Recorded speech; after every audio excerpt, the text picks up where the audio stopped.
নমস্কার, পিয়ালির সংসারে আপনাদের প্রত্যেককে স্বাগত। আজকে আমি আরেকটি নতুন ভিডিও নিয়ে চলে এসেছি। গত দুদিন আমি ভিডিও দিতে পারিনি, কারণ আমার প্রচণ্ড শরীর খারাপ। এখনও আমার শরীর ভালো না। আপনারা হয়তো আমার গলা শুনে বুঝতেই পারছেন, আমার একদম গলা বসে গেছে। শনিবার বিকেল থেকেই আমার সব মামাতো ননদদের আসার কথা। তো সেদিন দুপুর পর্যন্ত ঠিক ছিলাম, বিকেল থেকেই কিন্তু আমি অসুস্থ হয়ে পড়ি। আসল কয়েকদিন একটু কাজের চাপ টাপও ছিল, ওরা এতজন আসবে, তাদের অ্যারেঞ্জমেন্ট করা। আর তার আগে অবশ্য আমার মাইমা চলে এসেছিল, মামা শনিবার এসছে, মাইমা আগেই চলে এসেছিল। মাইমা না হলে অসম্ভব হয়ে যেত এত কিছু করা। আসলে শরীর খারাপ থাকলে কিছুই ভালো লাগে না, তাই না? এই ভিডিওগুলো আমি কিন্তু এর থেকে তার থেকে চেয়ে নিয়েছি, আমার নিজের তোলা হয়নি। আমি এখানে আসার পর ওরা চা করে দিলাম। চা আর আমি ওদের জন্য দই বড়া বানিয়েছিলাম। দই বড়ার রেসিপিটা আপনাদের আমি ভিডিওটা তুলে রেখেছি। আমার একটু গলা ঠিক হোক, সেটা অবশ্যই দেখাবো, দেব। আর এদিকে ওদিনকে রাত্রেবেলায় রান্নাটা আমি কিছুটা করেছি, বাকি ওরা এসে করেছে। কারণ এরপর থেকে আমার শরীর আরও খারাপ হয়ে যায়, মানে আমি আর মাথা তুলেই দাঁড়াতে পারি না, আমি শুয়েই পড়ি, মানে শুয়ে শুয়েই কথা বলছি, এই রকম অবস্থা। আর মনও চাইছে না এদের থেকে গিয়ে আলাদাভাবে শুয়ে থাকি। আর ওদেরও খুব মানে খারাপ লেগেছে যে আমি বৌদি কেন বললে না, তাহলে ক্যান্সেল হয়ে যেত। কিন্তু হঠাৎ করে শনিবার সকাল থেকেও বুঝতে পারিনি, বিকেল থেকেই বুঝতে পারছিলাম যে শরীরটা আস্তে আস্তে খারাপ হচ্ছে। তো ওইভাবে বলাও যায় না, ওরাও একটা আশা করে আসছে, এত বছর পর এসছে আমার বাড়ি। তো যাই হোক, বলা হয়নি। তো ওদের খুব খারাপ লাগছিল আমার এরকম শরীর খারাপ। ওরা আনন্দ করছে, ওরা খুব হুল্লোড়বাজ, ভীষণ আনন্দ করতে ভালোবাসে।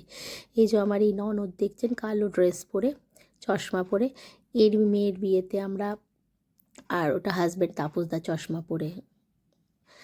তো এদেরই মেয়ের বিয়েতে আমরা সেই দেউলটি গেছিলাম, প্রান্তিক রিসর্টে, প্রচণ্ড মজা করে এসেছি। তারপর আমরা বিহারে গেছিলাম, কনে যাত্রী, পুরো বাসে 2-3 দিন ধরে আমরা ভীষণ মজা করেছি।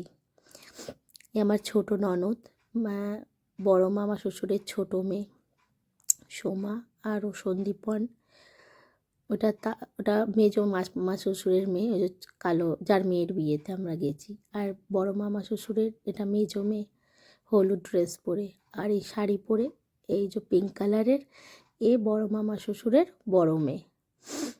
ওরা 3 বোন আর মেজো মামা শ্বশুরের 1 মেয়ে। তো ওরা যেখানেই ঘুরতে যায়, এরা 4 জনে যায়। আমাদেরও অবশ্য বলে, কিন্তু আমার আর যাওয়া হয়নি, ইচ্ছে আছে যাওয়ার, দেখা যাক। বৌদি বানিয়েছে, দারুণ হয়েছে, দোকানকেও হার মানিয়ে দেবে। বাহ। এখন আমার দই বড়াটা খেয়ে সবাই রিভিউ দিচ্ছে, ওদের খুব ভালো লেগেছে সত্যি। আমার করাটাও, মানে এই দই বড়া যে বানিয়েছি সেটা সার্থক হয়েছে, ওরা খুব ভালো খেয়েছে সবাই। তো নিচে সব বাচ্চারা আছে, এদের 4টে ছেলে, তারপর মেয়েরা, একটা বৌমা, সবাই নিচে আছে, আর আমরা সবাই ওপরে। আর সেদিনকে এত রাতে খাওয়া দাওয়া হয়েছে, আমরা যখন খেয়েছি, আমি তো রাত্রেবেলা 1 মুঠো খেতে বসেছি জোর করে, এরা খাওয়ালো, দিদি জোর করে, না একটু খাও করে। তো 1 মুঠো খেয়ে তারপর আমরা সারা রাতি বলতে গেলে আমরা আড্ডা মেরেছি। আশেপাশের লোকও বুঝে গেছে আমাদের বাড়িতে এইরকম আমরা সব হই হুল্লোড় করছি। পিয়ালি সংসার অতি অবশ্যই ওটাকে দেখে লাইক করবেন, তাহলে আপনারা বুঝতে পারবেন যে আরো কত রকম খাবার মানে টেস্টি পাওয়া যাবে, এবং আপনারা সেটা দেখে করতে পারবেন। বাই। হাই, আমি খেতে খেতে থালাটাই চেটে শেষ করে দিচ্ছি, কিছু করার নেই, 4টে বড় অলরেডি খেয়ে ফেলেছি। আপনারা বানিয়ে খেয়ে দেখুন, তারপরে কথা হবে।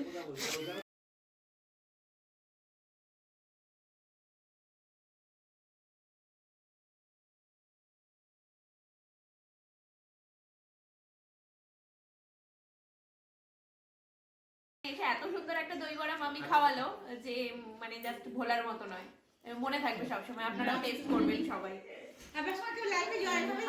আমার মিষ্টি বৌদি সবসময় যা কিছু রান্না বানায় রান্না বানাও আর কি করলাম পিয়ালি মানে বৃষ্টি বৌদি আমি নই, ইয়ার্কিটা। খাবারটা মিষ্টি মিষ্টি বানায় আচ্ছা করো দেখো কেন দিয়েও দিতে পারি, অসুবিধা কি আছে? প্রচন্ড গলা বসে গেছে, আমি কি করে কি বলবো। ঠিক আছে, তো আজকে দই বড়াটা অসাধারণ বানিয়েছে এবং নতুন নতুন নিত্য নতুন অনেক রেসিপি বানায় এবং সেটা ইউটিউবে ছাড়ে দেখি, এবং লোভনীয় খাবার দেখে খুব জিভে জল আসে, কিন্তু পায় না। আজকে সৌভাগ্য বৌদির বাড়িতে এসেছি, বৌদির হাতে দই বড়া খেলাম। তো আপনারা সবাই পিয়ালি সাবস্ক্রাইব করে দেবেন। অনেক অনেক ধন্যবাদ, নমস্কার। এদিকে রাতে সবাই খেতে বসে গেছে, খেতে খেতে অনেক রাতই হয়ে গেছিলো আমাদের। আসলে এরাও রাতে এসছে, তার মধ্যে ওই দই বড়া, তারপরে তার আগে চা, এইসব খাওয়া হয়েছে। তো আর যেটা হয় আর কি, গল্প আড্ডা, সবাই এতদিন পর দেখা, তো এই সব করতে করতে দেরি হয়ে গেছে। ওই দিনকে আমি আলু পোস্ত, ডাল আর ডিমের কারি করেছিলাম। আর সেদিনকে খুব ঠান্ডাও ছিল, ওয়েদারটা বৃষ্টি বৃষ্টি ছিল, খুব কুয়াশা ছিল।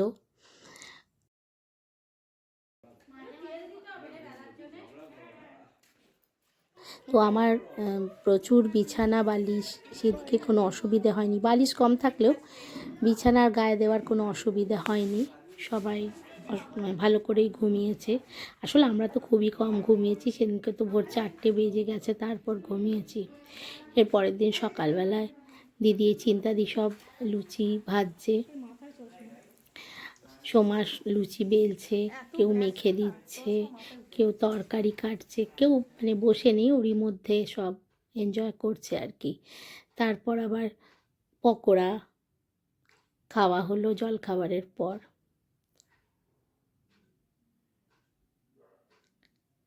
সেদিনকে আমাদের খেতে খেতে বিকেল 5টা হয়ে গেছিল।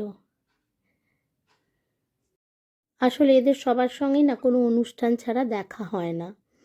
তো এবার যখন দিদির মেয়ের বিয়ে ছিল, সোনুর বিয়ে, তখন সবাই বলেছিল না এবার কিন্তু আমাদের একটা পিকনিক টাইপের কিছু হবে।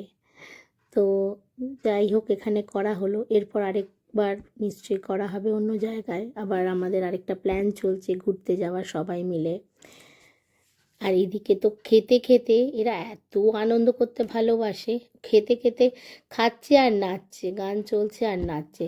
তার মধ্যে অন্যান্য সময় যতটা ভাবছি ওইভাবে গান চালানো হয়, এবার আমার শরীর খারাপের জন্য ওরা কেউ গানও চালাতে পারছে না।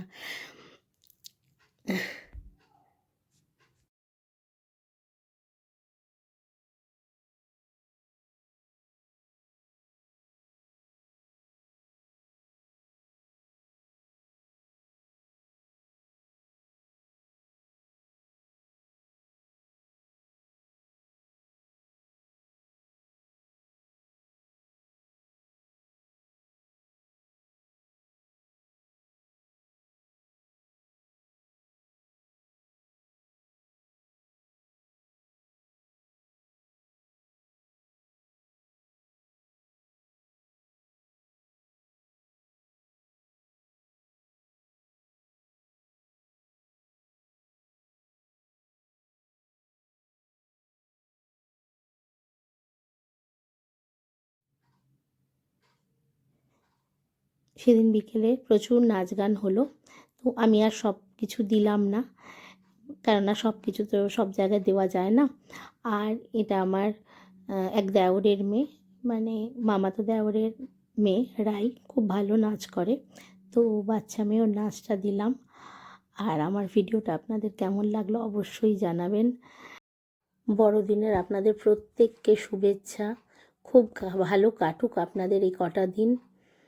আর আজকের মতো এলাম, আবার দেখা হচ্ছে আমার নেক্সট ভিডিওতে। নমস্কার।